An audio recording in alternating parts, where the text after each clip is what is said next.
오늘은 기쁨의 5번째 시간입니다.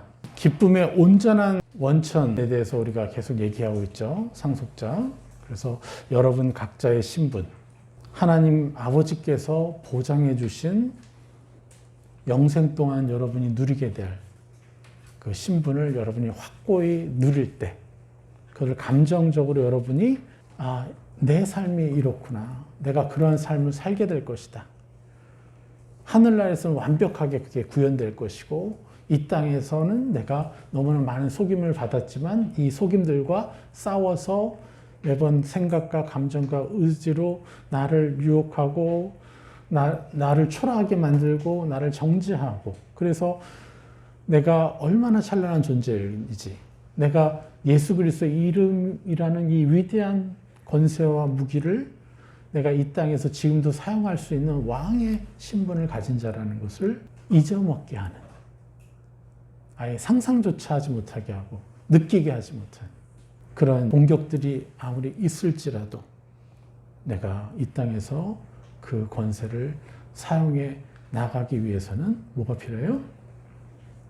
내가 왕의 권세를 가진 자라는 것을 감정으로까지 완전하게 누리는 것. 이 생과 또 이 육신의 장막을 벗어난 저 영생 가운데. 그래서 우리는 실제로 지금 우리는 어디 가운데 들어와 있는 사람들이에요? 죽음 가운데 들어온 사람들이 아니라, 죽음을 맞이할 사람들이 아니라 영생으로 이미 들어온 자들이에요, 우리는. 네? 왜냐? 지금부터 우리는 왕의 권세를 알았고 이제 그것을 쓰고 있으니까요. 그냥 죽음이라는 것은 하나의 형식이 되는 거고, 육신의 장막을 벗는 일은. 대신 우리는 뭘 해요? 사도 바울처럼 매일마다 죽는 훈련을 하잖아요. 매일마다 죽는 삶을 살잖아요. 나 옛사람을 벗어버리는 일, 나 옛사람 슬퍼하고 힘들게 하고 나를 초라하게 만들고 그리고 정죄감으로 휘둘리게 하는 모든 것으로부터 내가 매일마다 죽는 삶을 살고 있지 않습니까? 그래서 더 이상 우리는 이 죽음에 대해서 두려워할 게 없는 거예요. 오히려 죽음을 기뻐하고, 그리고 우리가 육신의 장막을 벗어서 천국에 갈 때는 영원한 그 시간 동안의 왕의 신분으로 하나님의 유업을 다스리는 이 존재라는 것을 우리가 감정으로 느껴야 돼요. 여러분 느껴지십니까? 쉽지 않아요. 여러분이 느꼈다면 이러고 살지 않아요. 느끼고 있다면 이렇게 살지 않는다고요. 가만히 있을 수가 없어요. 여러분, 제가 마음이 너무 아픈 게 뭔지 아십니까? 하나님이 너무 많이 오해받고 있는 거예요. 이 찬란하고 위대한 아버지의 사랑이 너무 많이 오해받아서 정말 세상의 초라한 것으로, 너무나 작은 것으로, 한낱 그 어머니의 사랑보다도 수준 낮은 그런 하나님으로 비춰지는 것이 너무너무 안타깝고 마음이 아픈 일이에요. 왜 그래요? 내가 상속자, 왕의 권세를 누리는 자라는 것을 내가 감정으로 누리지 못하니까 더더욱 그런 것이죠. 그래서 우리는 하나님 나라의 상속자의 신분인 것과 또 염소가 아닌 양의 신분, 이것을 우리는 계속해서 내가 느끼든 느끼지 않든 나는 이것을 예수 그리스도처럼 느끼는 자녀가 되게 하시며 감사합니다. 이렇게 침노하셔야 돼요. 우리 한번 침노해 볼까요? 예수 그리스도의 이름으로 선포합니다. 나는 내가 하나님 나라의 상속자이며 양의 신분을 침노한 자라는 것을 예수 그리스도처럼 감정 깊이 느끼는 자가 되었습니다. 나날이 더 강하게 느끼며 살아가는 자녀가 되게 하심에 감사합니다. 여러분, 이거예요. 이걸 계속 누리잖아요. 어떠한 세상의 환경과 상황이 우리를 지배할 수가 없어요. 사람들이 나를 욕하고 나를 힘들게 하고 심지어 나에게 없는 일까지도 만들어서 사람들에게 그렇게 이상한 사람처럼 보이게 할지라도 여러분 그거 가지고 여러분의 감정이 상하지 않게 돼요. 저절로 그렇게 되는 거예요, 이게.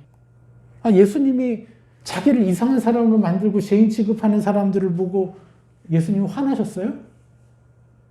예수님 화나지 않으셨잖아요. 자기를 잡으러 오는 사람들을 향해서 분노하셨어요? 그러지 않으셨잖아요. 오히려 긍휼히 여겼잖아요. 그분의 그 형상이 우리 거예요. 그걸 내가 30년 도 닦는다고 열심히 뭐 한다고 이거 얻었겠어요? 우리가? 그냥 예수님의 이름 때문에 그게 나라고 인정해주는 그 세 사람 때문에 그렇게 우리가 할 수 있게 된 거잖아요. 그렇게 선포하다 보니까 세상에 있다 보니까 그 감정이 느껴지는 거잖아요. 이게 우리라는 거예요. 그래서 우리는 이제 예수님처럼 느껴야 돼요. 우리가 지금부터 영원한 시간까지 우리는 왕이라는 것. 이것이 바로 우리가 받은 엄청난 선물이라는 것. 그래서 이 세상에서 여러분이 어떤 신분으로 살아가건 그것이 중요한 것이 아니라 여러분에게 주어진 영혼들, 여러분의 가족들, 이 나라, 또 눈에 보여준 수많은 사건과 사고들, 그것을 바라보면서 예수님의 입장으로 가서 내가 저들에게 입혀줄 무수한 축복들이 있다는 거예요. 이게 왕의 권세예요. 이거를 쓰시면 정말 어떤 악의 속임일지라도 우리는 벗어날 수 있습니다. 여러분의 연약함을 부끄러워하지 마십시오. 여러분의 모든 환경들 너무 다르죠. 근데 저는 이런 하나님을 경험하다 보니까 부끄러울 게 없는 거예요. 부끄러운 건 너무 당연한 거야, 우리가. 우리 연약함은 다 당연한 거예요. 그런데 그거는 내가 선택한 게 아니잖아요. 여러분이 선택한 게 아니잖아요. 그걸 왜 부끄러워합니까? 우리는 예수 그리스도 위대하신 이름이 있는데 1만 달란트 이상의 찬란한 그 영광이 우리에게 주어져 있는데 저 사람은 한 100달란트 누리고 있는데 나는 1달란트도 못 누리고 있네? 1달란트는 그냥 왜 나의 삶은 저주 같은 거야? 상관없는 거예요. 그 1만 달란트만 예수 그리스도라는 그 이름만 내가 손에 잡으면 그 과거의 모든 부끄러운 게 다 영광으로 바뀌는 것인데요. 그리고 여러분이 더 못 가져보고 더 상처받고 더 연약한 상황 가운데 있었으면 그게 뭐가 돼요? 더 깊은 긍휼과 더 깊은 사랑을 베풀 수 있는 달란트가 되는데요. 이게 영광이라는 거예요. 그게 부끄러울 게 없는 거예요. 그래서 한때는 목사님 자꾸 이렇게 상담하다가 나온 얘기들을 자꾸 막 얘기하신다고 막 힘들어하셨던 사람들이 있어요. 그래서 이거 나도 조심은 해야 되겠구나. 근데 그때 왜 제가 그랬냐면 전 제 입장에서 보니까 저게 부끄러울 일이 아니거든요. 저게 부끄러울 일이 아니에요. 그냥 우리가 다 문제가 있기 때문에 그리고 이 세상에서 태어난 것 자체가 우리는 다 문제가 있는 것이기 때문에 부끄러울 일이 아닌 거예요.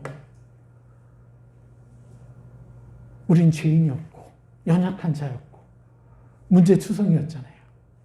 그런데 그런 자가 하나님의 찬란한 이름을 얻어서 내가 정말 그 영광스럽게 사는 것. 나는 그게 더 자랑거리인데. 여러분, 제 마음을 여러분 충분히 이해하십니까? 하나님께 여러분은 너무너무 존귀한 자들이에요. 네? 여러분들이 얼마나 사랑스럽고 얼마나 귀한 존재인지 예수님이 여러분을 바라보시는 그 감정, 느낌을 여러분들도 느끼셔야 돼요. 이걸 못 느끼니까 자꾸 율법화되고 성경 안에 있는 수많은 하나님에 대한 오해거리들을 그대로 다 받아들이는 거 아닙니까? 그러니까 신천지가 교회를 우습게 여길 정도로 교회가 그렇게 하나님의 형상이 발현되지 못하고 있잖아요. 우리가 이것들을 정복해내야 됩니다. 진짜 교회가 완전한 교회가 되도록 여러분이 삶에서 누리셔야 되죠. 그래서 우리는 기쁨의 사람이 돼야 돼요. 그 기쁨의 원천이 뭐라고요? 나의 신분. 여러분이 얼마나 찬란한 존재인지, 여러분의 상황과 상관없이, 환경과 상관없이 여러분은 하나님의 위대한 자녀라는 것. 이것을 내 감정 깊이 누리는 자녀가 될 때, 느끼지 못하더라도 계속 선포할 때, 침노할 때, 이제 어둠을 하나하나 정복해 나갈 수 있는 거예요.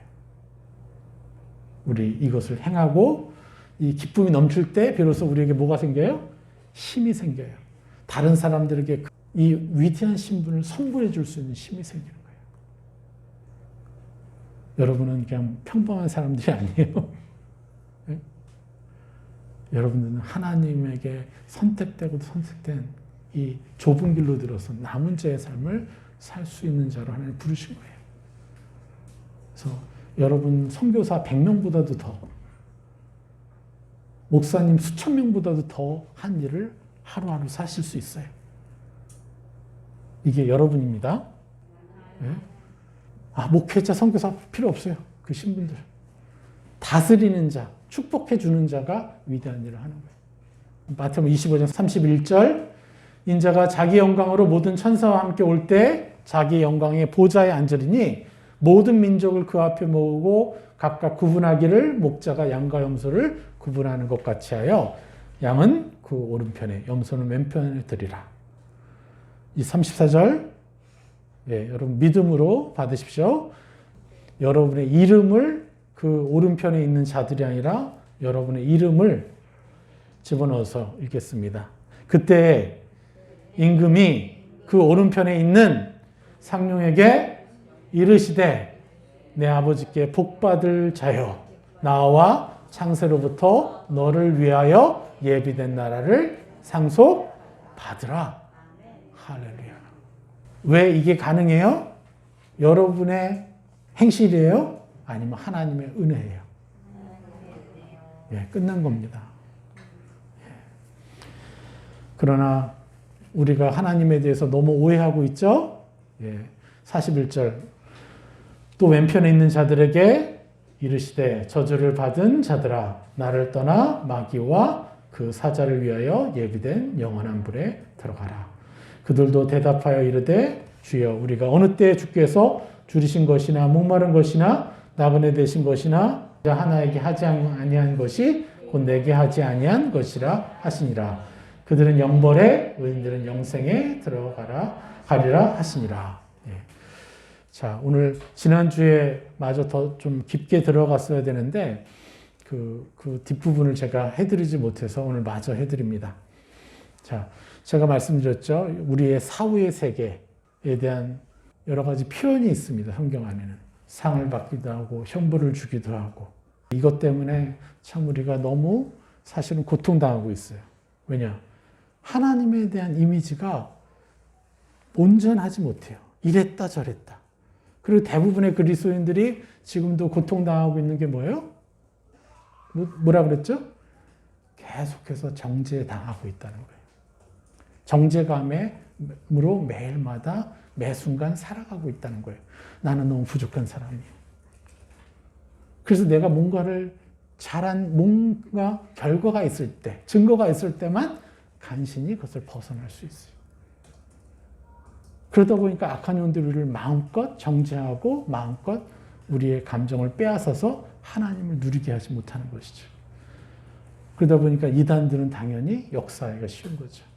그래서 이 부분의 오해를 우리가 잡아줄 필요가 있다고 제가 말씀드렸고, 그래서 제가 지난주에 뭐라고 말씀드렸어요?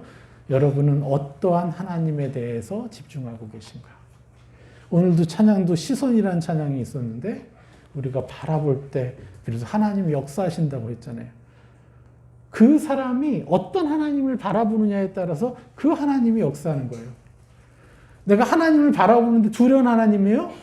그러면 광명의 천사도 사단이 광명의 천사로 등급한다고 그랬잖아요. 그것처럼 하나님의 형상이 어떻게 되는 거예요? 하나님의 형상인 줄 우리가 알지만 두려운 하나님이, 그러니까 두려운 하나님이 누구겠어요? 하나님이겠어요? 사단이겠어요? 사단이 하나님인 척하고 우리에게 역사하는 거예요. 그래서 나는 하나님을 어떠한 이미지로 바라보느냐? 특별히 더 중요한 게 있어요. 내 감정은 하나님에 대해서 어떠한 이미지를 갖고 있느냐. 내가 느끼고 있는, 내 감정이 느끼고 있는 하나님은 어떤 이미지인가. 그래서 감정으로 바라보는 거예요. 우리가 시야로 바라보는 것보다 더 강력한 것은요, 감정으로 바라보는 거예요. 내 감정이 그분을 그렇게 따스하게 느끼면요, 두려운 하나님인 척하고 오더라도요, 걸러져요. 그런데 우리는 계속해서 두려운 하나님. 사랑과 은혜와 긍휼이 하나님이 아니라 두렵고 무서운 하나님. 상을 주시려고 노력하시는 하나님이 아니라 지금 내가 사람을 섬겨야 되는데 섬기지 못할 때 정죄감이 오기도. 형벌을 주시는 차가운 하나님. 이것에 우리가 너무 많이 속고 있어요. 왜요? 우리는 계속해서 하나님의 찬란의 형상을 보면 볼수록 뭐가 생겨요? 와, 너무 놀랍습니다 하는 반면에 그 기준이 너무 높아서 또 죄책감이 들 때가 있어요. 이걸 가지고 사도 바울이 뭐라 그래요? 그는 점점 거룩해지고 점점 더 성품이 변화되어 갔는데 나중에 그가 고백한 자기의 모습은 뭐예요? 죄인 중에 괴순이라. 그거는 그가 더 괴수처럼 살았기 때문이가 아니라 그만큼 위태하고 찬란하고 거룩한 하나님을 봤기 때문에 자기가 그런 모습자구나. 하나님의 은혜 없이는 정말 이 거룩한 삶을 살 수 없는 자구나. 이것을 그가 알게 된 거죠. 그래서 저에게도 정죄감이 있어요. 사도 바울도 정죄감에 공격을 받아요.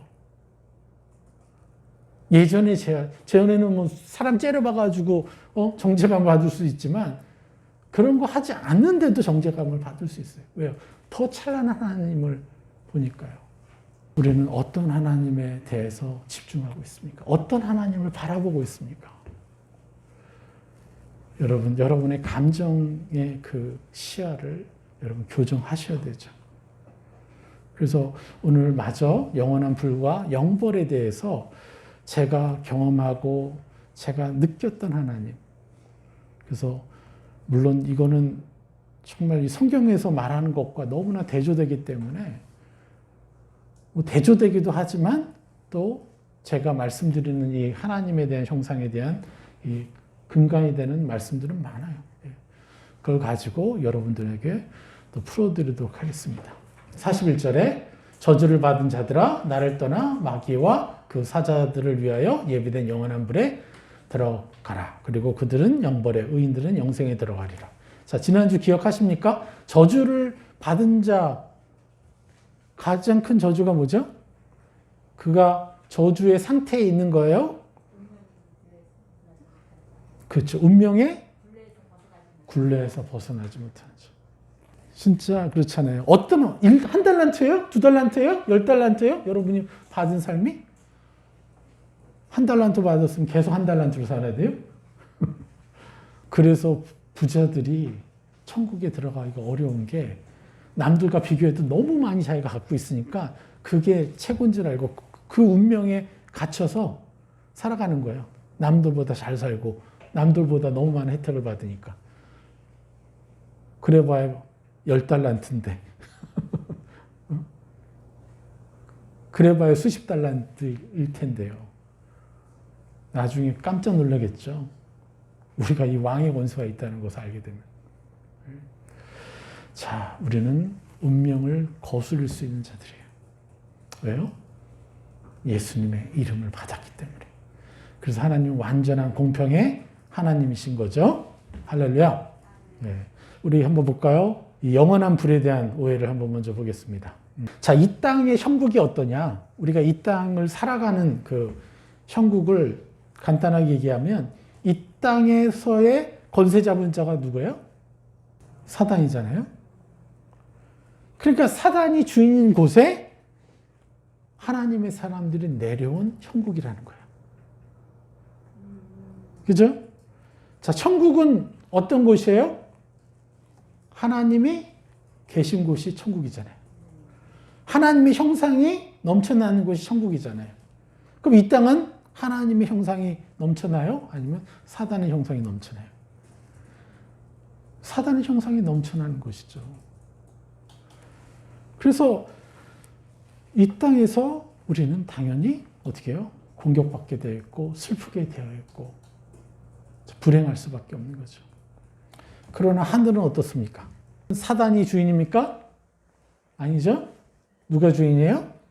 하나님이 주인이죠. 그래서 하나님의 기준에 예속된 곳이에요. 일단 이 땅을 벗어나면, 이 영적인 세계로 우리가 들어가 버리면 그것은요, 하나님의 기준에 예속된 곳이에요. 이것을 우리가 명확히 알아야 돼요. 그래서 이 땅의 원리와 전혀 다른 하나님의 원리로 움직이게 돼 있다는 거예요. 그래서 하나님의 거룩의 기준이 주이는 곳이 바로 우리가 지내게 될, 영원토록 지내게 될 그것이고, 그리고 지금 그 기준을 우리가 이 땅에서부터 침노하고 취하면 이것도 어떻게 되는 거예요? 하나님의 나라가 되는 것이죠. 그죠? 그래서 이 땅에 하나님의 나라를 우리가 확장시켜가는 그런 존재라는 거죠. 그래서 그 기준과 비교해 볼 때, 하나님의 그 찬란한 기준과 비교해 볼 때 영원한 불에 들어간다 라는 의미는요, 그 기준과 비교해 볼 때 자신들이 살아왔던 삶의 수준이 낮았던 것이고, 그 높고 낮음을 떠나서 하나님의 찬란한 형상으로 인해서 나온 그 은혜, 우리가 왕으로 살아갈 수 있는 것, 하나님의 은혜와 사랑 때문에 내가 나를 왕으로 인정하기 시작하면, 하나님의 자녀로 인정하기 시작하면 나는 찬란한 삶을 살 수 있는 존재인데, 이들은 뭘 선택하는 거예요? 그 하나님을 믿지 않고 자기의 모습을 신뢰한 거예요. 그래서 하나님은 그들을 심판하러 오시는 게 아니라 그냥 그들 스스로 심판 같은 일을 당하는 거예요. 하나님 형벌을 주시려는 게 아니라 그 고통, 스스로 더 찬란한 삶을 살아가는, 왕의 건설로 살아가는 영혼 그 사람들을 바라보면서 자기가 비교되는 거예요. 난 믿음으로 선택하지 못했던 자기. 그래서 그들과 비교할 때 자기는 왕의 권세로 살지 못하니까 뭐가 되는 거예요? 고통이 되는 거예요, 고통. 그래서 불이라는 의미는요, 그 신과 함께라는 영화 여러분 많이 보셨잖아요. 자, 그 지옥에서 뭘 해요? 그들이 엄청나게 막 사람 죽이고 막 돌아가는 그 엄청난 그 기둥에 사람들이 깔려서 고통당하고 막 이런 거, 불에 타 죽고 있고 막 이런 이제 고통들 얘기하는데, 그거야말로 참 사단의 작품이죠. 하나님이 어떠한 분이신데, 심지어 하나님은요, 용서를 어떻게 하라 그랬죠? 몇 번 하라 그랬죠? 70번에 7번 하라 그랬네요? 7번에 70번씩 하라 그랬네요? 헷갈리는데, 그렇게 끝까지 기다리시는 분이 우리가 믿음으로 이 양의 권세로 나아가지 못했다고 해서 우리를 그렇게 형벌을 주시려고 하시는 분일까요? 은경자매, 자녀가 둘밖에 없지만 한 아이가 양이 됐고 한 아이가 염소가 됐다고 칩시다. 정말 안타깝게. 그러면 염소가 된 그 아이를 엄마 입장에서 진짜 세상 말로 불구덩이 속에 놓고 싶어요? 엄마가 어떻게 그렇게 할 수 있어요? 그게 가능한 일이에요? 심지어는 나를 엄청나게 괴롭혀서 염소가 됐어. 철천지 원수가 됐어도 엄마 입장에서 불구덩이 속에 놓고 싶겠어요? 그렇게 놓는 것 자체가요, 신격 모독인 거예요. 하나님이 그렇게, 왜 너희들 믿음이 없어서 그렇게 못 살았어? 엉뚱한 거 선택했어? 왜 나를 믿지 못했어? 이놈들, 불로 들어가.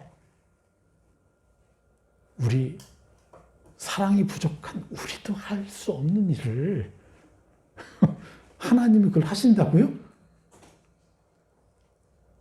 이거 말이 안 되는 얘기예요, 지금. 하나님의 그 찬란한 형상이 이렇게 오해받고 있어요. 네? 이렇게. 그래서 이 불은요, 그런 불이 아니에요. 너무나 찬란한 그 거룩과 내가 그 거룩에 비해서 내가 너무 부족한 나의 모습들. 후회, 안타까움. 이곳으로 오는 고통인 거죠. 이런 하나님을 믿으면요, 여러분 삶 절대 안 바뀝니다. 그래서 지금 수많은 그리스도인들 수십 년 목회를 하고 선교사를 살아도요, 삶이 안 바뀌는 이유가 계속 그런 하나님인 줄 알고 있으니까 그런 하나님하고 어떻게 인격적인 교제가 완전하게 돼요. 드릴 거 드리고 교제한다고 하지만 하나님이 이런 분야 딱 잡고 있으면요, 내 마음이 하나님의 사랑을 받을 수가 없어요. 그래서 원수 하나를 용서하기가 그렇게 힘들어지는 거예요.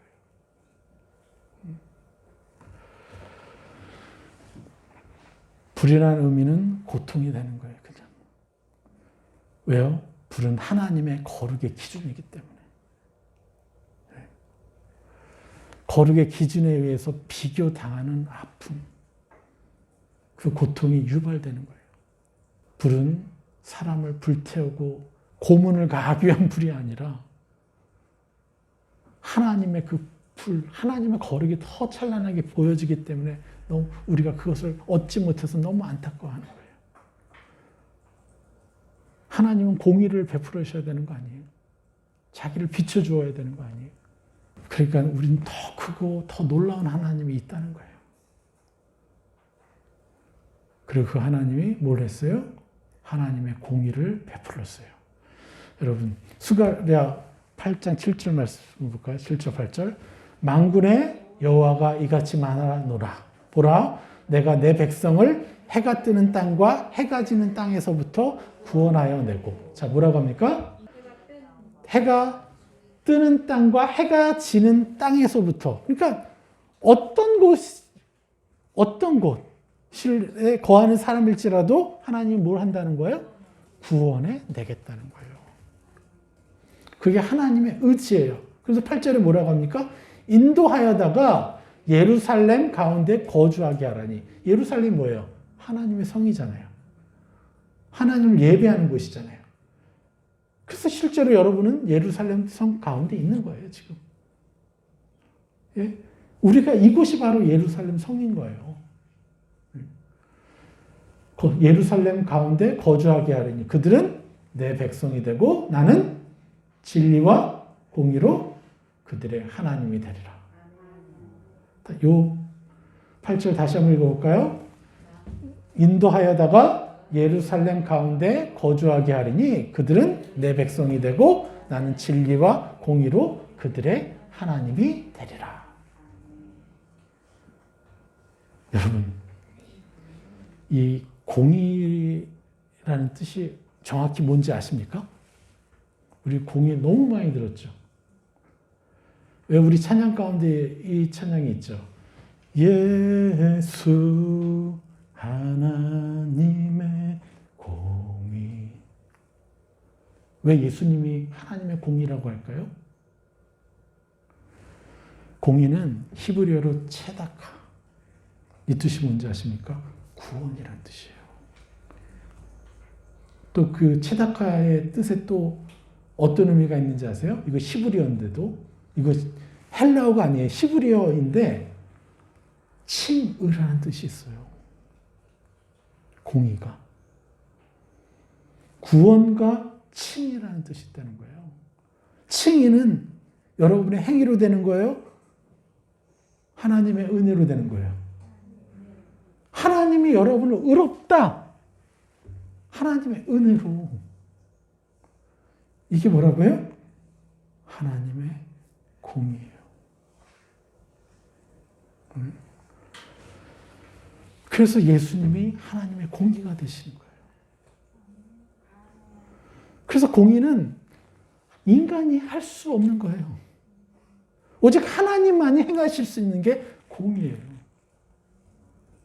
그래서 죄 있는 우리들을 너는 의로운 자라고 선포하시는 게 하나님의 공의고 그게 하나님의 형상이라는 거예요. 여러분 한번 생각해 보십시오. 여러분 게을러요? 그런데 여러분 스스로를 나는 부지런한 자야. 계속해서 여러분 예수님의 이름으로 계속 여러분들에게 입혀보세요. 결국은 게으름에서 벗어나지게 되죠. 칭의, 그 칭의 안에는 얼마나 많은 영역이 있어요. 그죠? 여러분의 어둠에 묶여 있었던 여러분의 성품들이 이제 하나님의 성품으로 칭의해 주는 거잖아요. 빛을 자꾸 입혀주는 거잖아요. 그럼 빛이 입혀지면 어둠이 어떻게 돼요? 스스로 떠나야지 어떻게 해요? 지들이 무슨 힘이 있다고. 그래서 이 칭의를 하나님이 하셨고 그 칭의라는 진리를 내가 받아서 내게 자꾸 칭의를 입혀주는 것이 우리가 행위라고 했잖아요. 믿음의 행위라는 거죠. 믿음의 행위. 내 자신에게 새 사람 입혀주는 칭의. 그래서 믿음으로 우리가 의로움에 이르지만 행위가 없이는 믿음에 이룰 수 없는 거죠. 그래서 믿음으로 믿음에 이른다는 것은 뭐예요? 믿음의 행위가 동반되어야 되는데 믿음의 행위가 뭐예요? 나에게 칭의를 해주는 거예요. 칭의는 뭐예요? 예수님이 십자가잖아요. 그래서 그 칭의를 내가 사용할 때 그 칭의가 뭐가 되는 거예요? 그 십자가가 자기 십자가가 되는 거죠. 우리의 십자가를 사용하는 거. 하나님은 우리를 어떻게 해요? 칭의하시는 분. 그렇기 때문에 우리가 그 놀라운 하나님의 은혜를 다 알게 되는 거예요. 이제 이 육신의 장막을 벗어나서 하늘나라 들어가면 이게 명백해져요, 이제. 사단이 속이는 어떠한 모든 것에서 이제 괴계에서 다 벗어나요.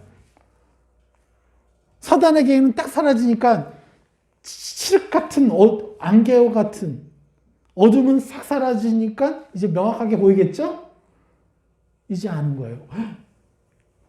내가 이렇게 살았구나.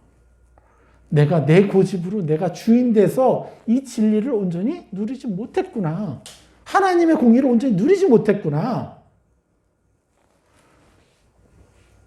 그래서 하나님의 자녀됨의 삶을 천국에서 내가 못 누리고 참 생명을 못 얻었구나. 염소가 되었구나. 적당한 은혜만 받고 살았구나. 지금도 하늘나라 올라가서도 적당한 은혜로 그냥 이렇게 살고 있구나. 저들은 왕의 권세를 누리고 있는데 정말 더 큰 은혜가 있었는데 나는 이렇게 살 수밖에 없구나. 너무너무 쉬운 것이었는데 나를 믿지 말고 나의 마음의 상태를 믿지 말고 하나님이 말씀하신 그것을 내가 믿었으면 됐는데 내가 내 감정의 주인이 되었고 내가 내 생각의 주인이 되었고 내 의지의 주인이 되어서 하나님의 은혜를 밀쳐냈구나. 하나님의 공의를 내가 밀쳐냈군요. 하나님이 주인이 되시게 했으면 됐는데 이러면서 고통당하는 거죠. 하나님의 감정을 내 감정이라고 고백할 걸 그랬구나. 하나님의 생각을 내 생각이라고 고백할 걸 그랬구나. 우리는 그 실제를 경험하게 될 거예요. 우리가 육신의 장막을 벗어나게 되면.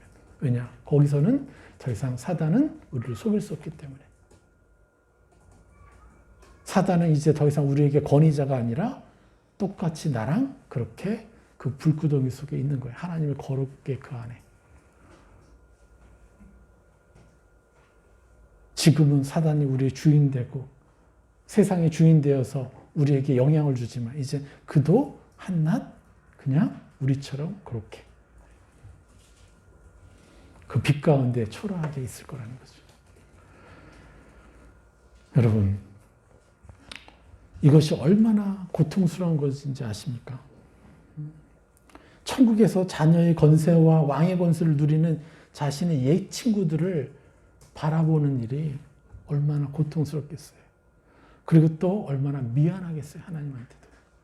그래서 우리는 명확하게 알아야 돼요. 우리가 양이 가진 위대한 창세 이전부터 하나님께서 준비하신 위대한 그것을 내가 누리지 못하게 되는 것이 고통이라는 것. 여러분 지금도 고통당하고 있지 않아요? 똑같은 패턴에? 저들은 저렇게 사는데 나는 왜 이렇지? 여러분들이 무인도에 살아보세요.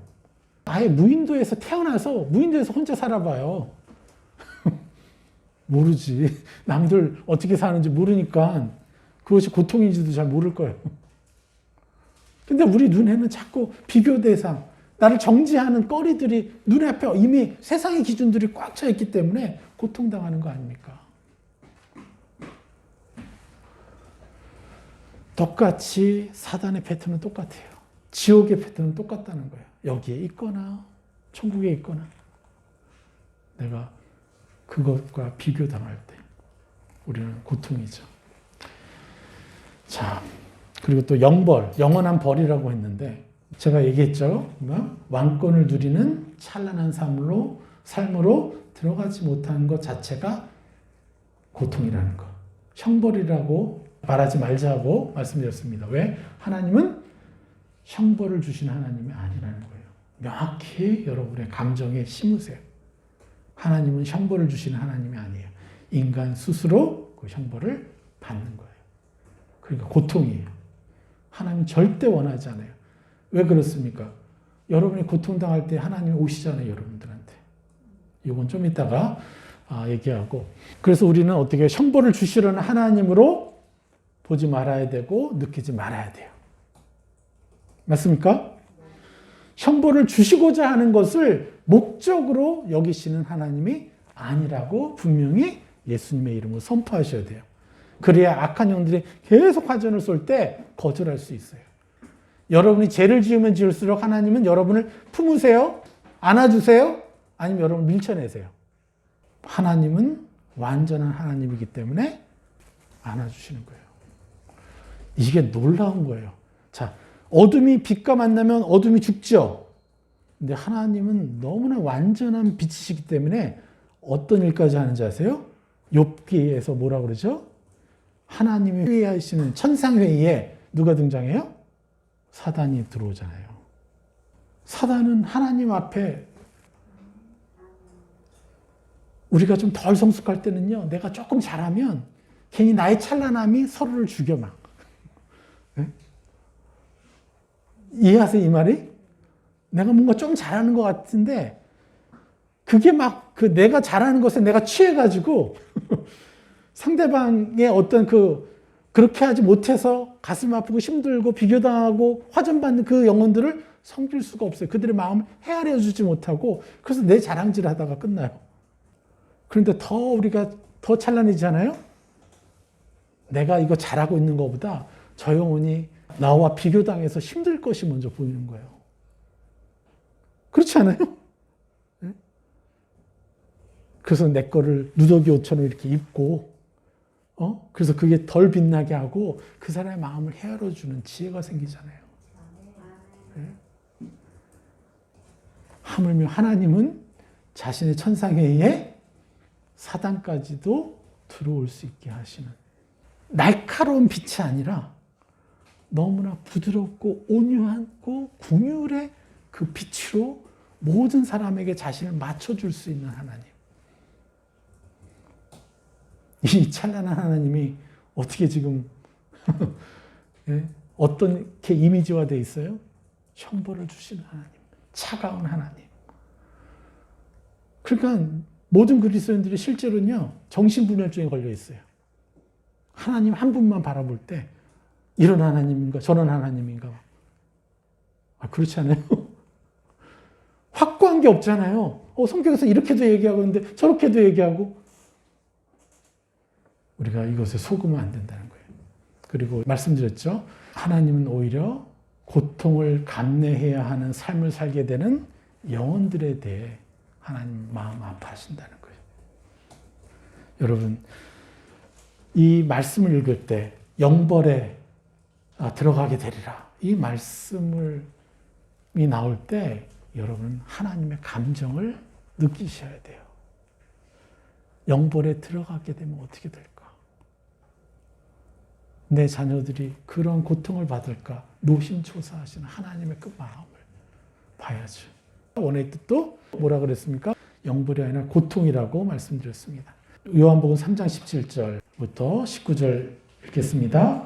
하나님이 아들을 세상에 보내신 것은 세상을 심판하려 하심이 아니요 그로 말미암아 세상이 구원을 받게 하려 하심이라. 그를 믿는 자는 심판을 받지 아니하는 것이요 믿지 아니하는 자는 하나님의 독생자의 이름 믿지 아니함으로 벌써 심판을 받은 것이니라. 그 정죄는 이것이니 곧 빛이 세상에 왔을 때 사람들이 자기 행위가 악함으로 빛보다 어둠을 더 사랑한 것이니라. 자, 여러분들 여기서 분명히 심판이라는 단어가 계속 나옵니다. 17절, 18절. 18절은 두 번이나 나오죠. 그런데 그 심판의 원어가 뭐라고요? 옆에 써 있죠? 크리노예요. 정죄예요, 정죄. 그래서 하나님이 그 아들을 세상에 보내신 것은 세상을 심판하려 하심이 아니요. 하나님은 심판 자체를 생각하시는 분이 아니에요. 하나님은 왜 우리를 고통스럽게 해요? 그렇지 않아도 고통스럽게 삶을 살았던 우리를 왜 또 심판해가지고 또 고통을 느끼게 하고 싶으세요? 더 심한 고통을. 하나님은 그냥 정죄하고 싶지 않으신다는 거예요. 그래서 하나님이 그 아들을 세상에 보내신 것은 세상을 정죄하려고 하심이 아니라 그로 말미암아 세상이 구원받게 하려 하십니다. 구원이 하나님의 목적이에요. 근데 우리가 고통당하는 건 뭐라고 그랬습니까? 계속 우리는 내 자신을 정죄하고 있다는 거죠. 우리가 하는 게 아니라 사단이 정죄하는데 그것을 받고 그것을 동의하고 있기 때문에 우리가 고통당하는 거죠. 그래서 하나님은 심판을 얘기하는 게 아니라 정죄를 얘기하는 거예요. 그래서 18절에 뭐라고 해요? 그를 믿는 자는 정죄를 받지 아니하는 것이요라고 그랬습니다. 그래서 로마서 8장 1절 예수 그리스도 안에 있는 자에게는 결코 정죄함이 없나니 이게 복음의 핵심이잖아요. 우리가 예수 그리스도 안에 들어가게 되면 내 죄를 통해서 사단이 나를 정죄하려는 그것을 내가 예수 그리스도 이름으로 나는 의인되었다. 칭의, 공의. 그래서 나는 이거 거절할 거야. 이렇게 되는 것이지 않습니까? 그래서 그를 믿는 자는 정죄를 받지 않게 되는 거예요. 믿지 아니하는 자는 하나님의 독생자 이름 믿지 아니함으로 벌써 뭐가 된 거예요? 계속 정죄감에 당한다는 거예요. 정죄를 받은 것이니라. 이렇게 되어버리는 거죠. 그러면서 똑같이 크리노를 써요. 19절에. 이제 비로소 이제는 심판이라는 단어를 쓰면 말이 안 되니까 이제 정죄라는 단어를 선택해요. 이해가 됩니까? 17절부터 다 크리노라는 단어를 썼는데 앞에서는 심판이라는 단어를 썼고 왜 심판을 넣어도 될 것 같아. 왜냐하면 이 사람은 두려운 하나님을 믿은 사람이거든요. 이 번역한 사람은. 너무 수고했지만 안타깝게도. 그런데 19절에서는 더 이상 심판이라는 단어를 쓰는 게 아니에요. 그 정죄는 이것이니. 심판이라는 단어를 쓰면 어떻게 돼요? 그 심판은 이것이니. 그 빛이 세상에 왔을 때 사람들이 자기 행위가 악함으로 빛보다 어둠을 더 사랑한 것이니라. 이건 심판이라는 단어가 어울리지 않지 않습니까? 어울리는 단어는 뭐예요? 정죄예요. 19절 너무 중요해요. 그 정죄는 이것이니 곧 빛이 왔을 때 사람들이 자기 행위가 악해요. 악함으로 어떻게 돼요? 그 정죄감의 화전이 오는 것을 동의하겠어요? 동의하지 않겠어요? 동의할 수밖에 없죠. 계속해서 내가 잘못한 걸 보여주고 있으니까. 나는 이렇게 약하고 난 저렇게 약하고 계속 보여주잖아요. 그게 사실이니까. 그걸 동의를 하니까 그 정죄감을 그대로 받아들여요. 그러면 어떻게 돼요? 자기는 어둠이 되는 거예요. 그때. 자기가 어둠이라고 자기를 인정할 수밖에 없으니까. 양심상. 그러니까 빛이 와서 내가 너를 사랑한다. 너는 존귀한 자야 하고 이렇게 오는데 거절하는 거예요. 당신은 아니야. 난 당신과 함께 있고 싶지 않아. 그래서 정죄당한 자기를 그대로 인정하니까 빛으로 나오기가 거북스러운 거예요. 정죄의 결과죠. 심판의 결과가 아니라. 그래서 우리는 뭘 해야 돼요? 아무리 우리가 정죄당해도 예수 그리스도의 십자가를 들이대고 너 나 아니야. 하나님의 죄 짓는 이런 나를 위해서 돌아가셨어. 그리고 나를 의인이라고 칭하셨어. 그래서 나는 예수님의 본을 따라서 예수님의 찬란한 형상을 나라고 인정할 거야. 지금은 내가 그렇게 많이 인정하지 못해서 지금도 간혹 가다가 내가 실수하고 죄를 짓지만 그래도 나는 나를 믿지 않고 실수한 내가 나의 주인이 되지 않고 찬란한 하나님의 형상이 나의 주인인 거야. 하나님의 약속이 나의 주인인 거야. 이게 바로 뭐예요? 주권이에요. 주권. 내 감정을 내가 신뢰하지 않는 것. 하나님의 공의만을 신뢰하는 것. 이게 뭐예요? 주권이라는 거예요. 그래서 하나님은 형벌을 주시는 아버지가 아니심을 명확히 우리는 감정 깊이 누려야 합니다. 이 감정을 끊임없이 입으십시오. 그럼요, 여러분 붙잡고 있는 이 귀신들이 다 떠나갈 거예요. 악한 것들이 하나하나 더 떠나갈 거예요. 자, 죄 짓는 여러분을 향한 세 가지 입장이 있어요. 하나는 하나님의 태도가 있고 입장이 있고 또 사단의 입장이 있고 우리의 입장이 있어요. 죄 짓고 있는. 자, 예레미야 29장 11절. 여호와의 말씀이니라. 너희를 향한 나의 생각을 내가 아나니 평안이요 재앙이 아니니라. 너희에게 미래와 희망을 주는 것이니라. 예. 너희가 누구예요? 그 너희는 죄를 짓고 있을까요? 의인일까요? 죄를 지은 우리 모두를 얘기해요. 이 세상에는 의인은 단 하나도 없어요. 오직 하나님의 공의로 인한 의인만 있는 거예요. 그런데 그분이 뭐라 그래요? 다른 걸 보증하지 않아요. 누가 이랬다? 아니요. 누가 내 생각을 안다? 이렇게 얘기하지 않아요. 그거 다 불완전한 거니까. 그런데 하나님의 생각은 누가 안다는 거예요? 자신이 안다는 거예요. 너를 향한 나의 생각은 내가 안다. 하나님이 완전하게 보증할 수 있는 것은 하나님 자체인 거죠. 그분이 뭐라고? 나의 생각을 내가 안 하니 평안이요 재앙이 아니라 너희에게 미래와 희망을 주는 것이니라. 여러분 스스로 그 정죄감을 받아들이면요 계속 우리는 고통 가운데 있는데 그와 반대되는 이 미래와 희망적인 이 메시지 그 꿈꾸는 것들을 계속 입히면요 우리는 그 저주에서 벗어나게 되는 거예요. 왜요? 예수 그리스도만큼 가장 강력한 권세는 없으니까요. 그래서 옛사람으로 살아가는 저 영혼을 위해서 우리가 새 사람 지적질하지 않고 새 사람을 입혀줄 수가 있는 것이고 옛사람의 형상에 묶여서 오늘도 실수한 나에게 또 새 사람을 입혀줄 수가 있게 되는 거예요. 그래야 삶이 바뀌는 것이죠.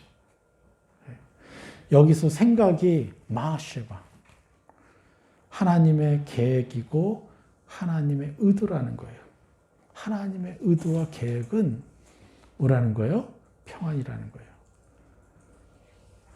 이 평안, 샬롬 너무 잘 알죠? 샬롬의 뜻이 뭐라고 그랬죠?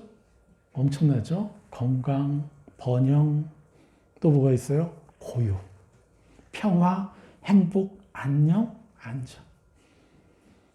그 샬롬. 오늘은 요 한 가지만 풀어드릴게요. 고요. 어떤 고요를 의미할까요? 여러분, 제가 자주 쓰는 말 있지 않습니까? 속이 시끄럽다. 왜 속이 시끄럽죠? 수많은 생각, 수많은 감정이 막 어둠 가운데 휘둘리니까 속이 시끄럽죠. 누구도 믿고 죽고 싶고 뭐하고 막 이런 속이 시끄럽죠. 이 샬롬, 고요. 왜 고요가 찾아오죠? 더 이상 사단이 나를 정죄할 수 없기 때문에. 악의 생각, 악의 감정, 악의 의지가 정확히 분별이 돼요. 그래서 내 생각, 내 감정, 내 의지로 인정하지 않게 돼요. 아무리 그들이 나인 척해도. 제가 늘 얘기하잖아요. 악한 영들은 여러분에게 1인칭으로 얘기해요? 2인칭으로 얘기해요? 여러분들의 이름을 부르지 않잖아요. 악한 영들은. 너라고 하지 않잖아요. 악한 영들은 여러분에게. 너는 이런 마음이 있어. 너는 저 사람이 미워. 이렇게 얘기하지 않잖아요. 1인칭으로 생각하게 만들어요. 나는 저 인간이 싫은데. 이렇게 말을 하잖아요. 악한 영 화전을 쏠 때. 내 감정은 너무 슬퍼. 나는 너무 억울해. 이렇게 1인칭으로 얘기하잖아요. 그래서 내가 한 생각이고 내가 느낀 감정이라고 여기기 때문에 많은 사람들이 속고 있는 거예요. 그런 모든 것을 이제 내가 아니라고 거절하니까 이제 완전한 고요가 찾아오는 거예요. 평안이 오는 거예요. 그러니까 어떻게 돼요? 하나님과 더 깊은 대화를 할 수 있게 되고 하나님과 더 찬란한 꿈을 꿀 수 있게 되는 것이죠. 이게 하나님의 입장이라는 거예요. 우리에게 평안을 주라는, 완전한 고요를 줘서 하나님과 우리가 온전히 교제할 수 있게 하시라는 것. 여러분이 죄 짓는 것에 관심 있는 게 아니라 어떠한 죄를 짓더라도 그렇게 바꾸시려는 것이 하나님의 의도라는 거예요. 이런 분만이 신이 될 수 있는 거 아니에요? 우리는 잡신을 섬기고 있어요, 진짜. 그리스 로마 신과 같은 잡신을 섬겨요. 너무 많은 그리스도인들이. 아주 성품이 인간보다도 어머니만도 낮은. 사단의 입장은 어떻겠습니까? 여러분이 죄를 지을 때 여러분들 종으로 삼고자 하는 게 상식인 거죠. 자, 그럼 우리는 어떻게 해야 됩니까? 아까 말씀드렸듯이 우리는 정죄감에 시달리지 않고 우리는 이겨내야 되는데 대부분은 어떻게 지내요? 스스로에게 형벌을 가하는 삶을 살고 있어요. 악이 계속해서 그 양심을 파고들어서 왜 이렇게 사냐고 계속 공격하는 거예요. 그러니까 우리가 너무 힘드니까 자신에게 스스로 뭔가를 형벌을 가하게 돼요. 그래서 제가 상담하고 치유한 한 형제는 그렇게 자꾸 막 공격당하는 거야. 나는 왜 이렇게 사나 하고. 그래 너무 시끄러워서 막 죽고 싶다는 거야. 그래서 그 소리를 듣고 싶지 않아서 이 속이 시끄러운 곳에서 자유하고 싶어서 뭘 하는지 아세요? 자기 몸에 칼을 대요. 그러면요 그 음성이 딱 울스럽된대요. 고요가 찾아오는 거예요. 왜요? 내가 이미 내게 형벌을 줬기 때문에 더 이상 악이 나를 뭐라고 해도 나는 내가 했잖아. 책임졌잖아. 자해를 하는 거예요. 그런데 사실 여러분들은요, 다 자해하고 있어요. 매일. 여러분의 시간 사용부터 시작해가지고. 여러분이 선택하는 것에 있어서 더 안 좋은 것을 선택하기로 여러분 작정을 해요. 내가 잘 살지 못했을 때. 막 양심에 찔려서 공격당하니까 안 좋은 걸 선택해요. 선택의 자해인 거예요. 원망하느라고, 에이, 일부러 더 싫은 거 선택할 거야. 어? 더 나쁜 결과가 나올 것 같은 걸로 선택해버리고. 이러지 않아요? 여러분, 이거를 꺾어버려야 돼요. 사단의 무기를. 이거는요, 우리가 우리에게 형벌을 가한다고 해도 해결될 게 아니에요.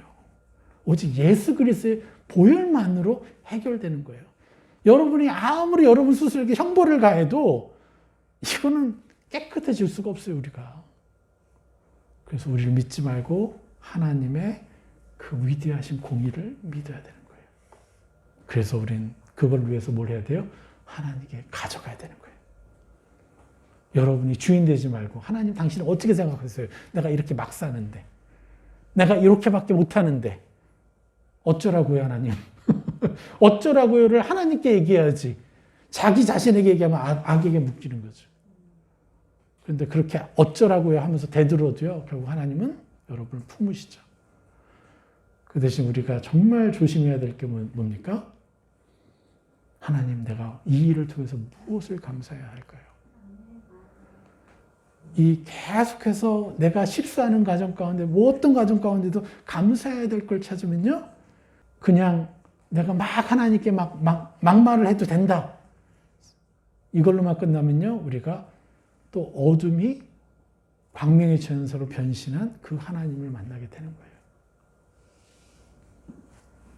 감사하십시오. 그리고 무엇이건 가져가십시오. 자, 오늘 말씀 여기까지 전하도록 하겠습니다. 그래서 여러분들 더 깊게 하나님은 영벌을 주시고 형벌을 주시는 하나님이 아니라 여러분의 편에 서서 여러분을 도우시려는 하나님이라는 가장 완전한 하나님 아버지라는 걸 여러분 누리십시오. 할렐루야.